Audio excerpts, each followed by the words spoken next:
अस्सलामु अलैकुम रहमतुल्लाहि व बरकातुहू। कहते हैं कि औरत बेपर्दा तब होती है जब मर्दों में हया नहीं रहती। ये कैसे हो सकता है कि एक बाप अपनी बेटी की दायरा इस्लाम में तरबियत करे और उसे पर्दे की फ़र्जियत समझाए और वो बेटी पर्दा न करे। ये कैसे हो सकता है? लेकिन हमारे माशरे के अक्सर मर्द दीन की दूरी की वजह से अपनी बेटियों की तरबियत उस तरह से नहीं कर पा रहे और नतीजा यही निकलता है कि फिर वही औरतें सड़कों पर आकर नारेबाजी करती हैं। दीन इस्लाम ने औरत को पर्दे का हुक्म दिया है और मर्द पर मुशक्कत डाली है, नानो नफ़का मर्द के ज़िम्मे लगाया है। लेकिन हमारे माशरे में सबसे बड़ा जुल्म जो औरत पर हो रहा है, वो पहला जुल्म करने वाला मर्द जो है वो उसी औरत का बाप है। वो उसे तालीम तो दिलवाता है, आप दिलवाएं अपनी बेटियों को तालीम, क्योंकि इल्म का हासिल करना हर मर्द और औरत पर फ़र्ज़ है। लेकिन सबसे पहला उस औरत पर जुल्म ये होता है कि उसे आज़ादी के नाम पर कैद किया जाता है, उससे नौकरी करवाई जाती है। उसे यही कहा जाता है कि तू अपनी मर्ज़ी से ज़िंदगी गुजारेगी, तू नौकरी कर ले, तू खुद कमाएगी, खुद जो है वो आज़ादी से ज़िंदगी गुजारेगी। उसकी तरबियत जब इस तरह करते हैं तो ये दिल में ख्याल क्यों नहीं आता कि ये हमारी बेटी है और हमेशा के लिए हम इस पर मुशक्कत डाल रहे हैं और इसे कैद कर रहे हैं। अल्लाह रब्बुल इज़्ज़त ने तो ये हुक्म नहीं दिया। अल्लाह रब्बुल इज़्ज़त ने औरत को तहफ़्फ़ुज़ दिया है, उस तहफ़्फ़ुज़ में मुशक्कत औरत पर नहीं डाली।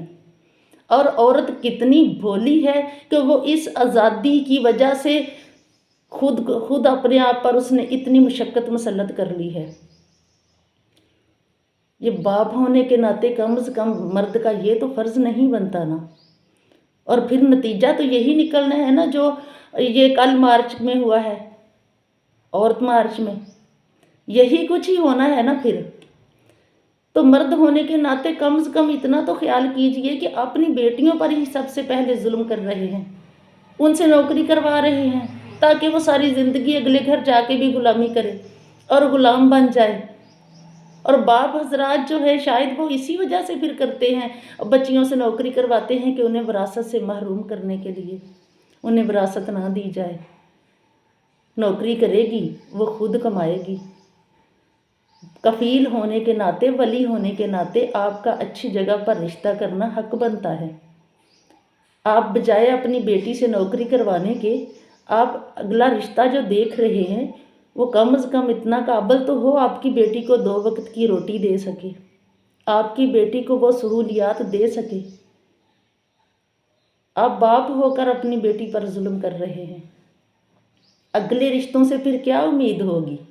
बाद वाले रिश्ते जो हैं उनसे क्या उम्मीद होगी? सबसे बड़ा फ़र्ज़ तो बाप का बनता है ना। भाइयों से फिर कैसी उम्मीद? बाकी रिश्तों से कैसी उम्मीद? आप अपनी बेटियों को तालीम दिलवाएं, जहाँ तक हो सके तालीम दिलवाएं, लेकिन उन्हें ग़ुलाम तो ना बनाएं, औरत पर मुशक्कत तो ना डालें। वो आपकी बेटी है, आप तो रहम करें। अगर आप ही रहम नहीं करेंगे तो फिर बाकियों से क्या उम्मीद है? और औरत को हमेशा के लिए कैद कर दिया जाता है। इसीलिए मैं कहती हूँ कि आज़ादी ने औरत को आज़ाद नहीं कैद किया है। लेकिन औरत समझ ही नहीं पा रही कि मैं क्यों कहती हूँ। ये हकीकत में कैद ही है जिसको आप आज़ादी समझ रही हैं। और सबसे पहली बात बाप से ही फिर शुरू होती है, वो भी तो मर्द ही है ना।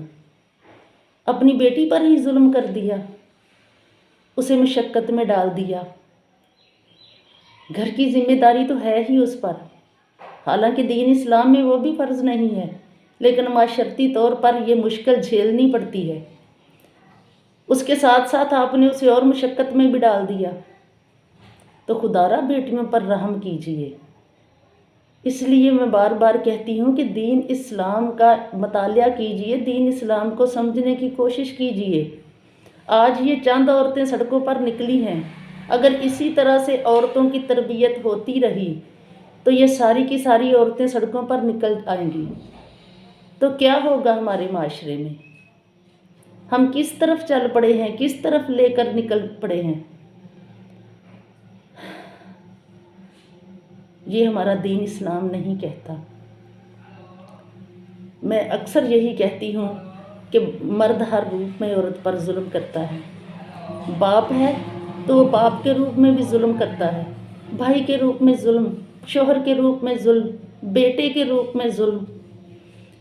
باپ کے روپ میں اس لیے ظلم کرتا ہے کہ وہ بیٹیوں کی وراثت اپنے بیٹوں کے نام کرا دیتا ہے، اور بیٹیوں کو پڑھا کر کہا تم ساری زندگی کے لیے غلام بن جاؤ، تم مشقت کرو۔ بھائی کے روپ میں بھی ظلم کہ بھائی جو ہیں اگر وہ وراثت ان کے ہتھے چڑھ جائے تو وہ بہنوں کو نہیں دیتے، اگر بہنیں مطالبہ کریں تو ساری زندگی کے لیے رشتے ختم کر دیے جاتے ہیں۔ شوہر کے روپ میں بھی ظلم کہ عورت کو عورت سمجھا ہی نہیں جا رہا، رشتوں کی پہچان ہی نہیں کی جا رہی۔ ماں اپنی جگہ پر ہے، بہنیں اپنی جگہ پر ہیں، بیویاں اپنی جگہ پر ہوتی ہیں۔ ماں خانہ کعبہ ہے، وہ آپ کا خانہ کعبہ ہے۔ ماں کو خانہ کعبہ سمجھیں، بہن کو بہن سمجھیں، عزت سمجھیں، بیوی نصف ایمان ہے اسے نصف ایمان سمجھیں۔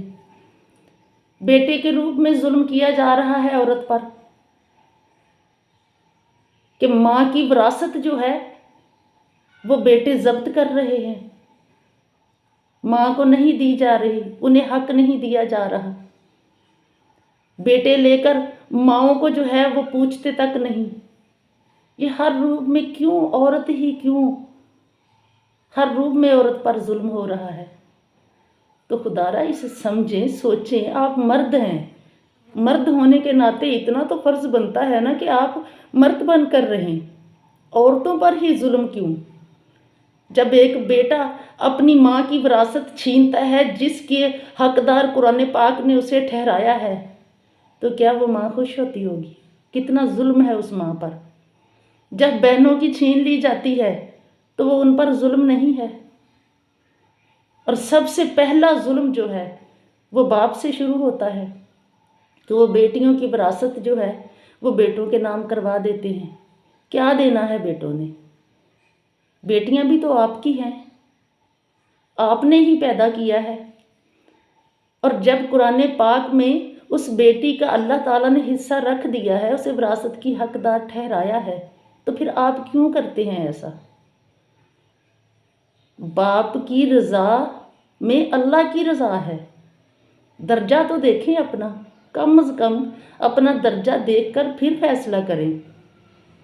ہمارے معاشرے میں 70 سے 80% مرد حضرات ایسے ہیں جو بیٹیوں کا حق جو ہے وہ اپنے بیٹوں کے نام کروا دیتے ہیں۔ تو خدارا باپ ہونے کا حق نبھائیے اور اپنی بیٹیوں کو مشقت میں نہ ڈالیں۔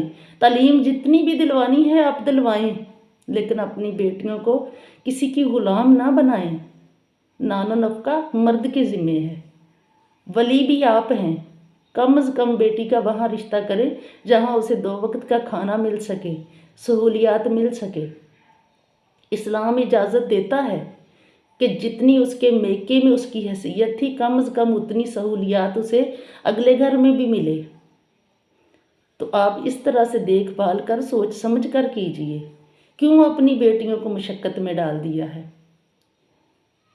اسلام کو سمجھیے، اسلام کے طور طریقے کو سمجھیے، اس کے مطابق اپنی بیٹیوں کی، اپنی عورتوں کی پرورش کیجئے، اپنی عورتوں کی تربیت اس کے متعلق کیجئے۔ جب آپ دین اسلام کے دائرے میں رہ کر عورتوں کی تربیت کریں گے تو تب معاشرہ جو ہے وہ کسی حد تک ٹھیک ہو جائے گا۔ لیکن یہاں تو معاملہ یہ ہے نا کہ مرد نے اپنی سہولت کے لیے عورتوں کو باہر نکال دیا ہے تاکہ ہم پر مشقت جو ہے وہ کم ہو جائے، ہمارا بوجھ ہلکا ہو جائے۔ تو عورتیں کیا کریں؟ کمزور ہیں وہ۔ جب اللہ رب العزت نے ان پر مشقت نہیں ڈالی ہے تو پھر آپ کیوں ڈال رہے ہو؟ غیر مردوں سے کیا امید ہے؟ میں ایک باپ سے مخاطب ہو کر کہہ رہی ہوں کہ کم از کم باپ ہونے کے ناطے اپنی بیٹی پر اتنی مشقت نہ ڈالیں، اسے کسی کی غلام نہ بنائیں۔ وہ بیٹی ہے، اسے بیٹی ہی رہنے دیں، تعلیم جتنی چاہے دلوائیں، لیکن اسے غلام نہ بنائیں۔ وہ کمزور ہے،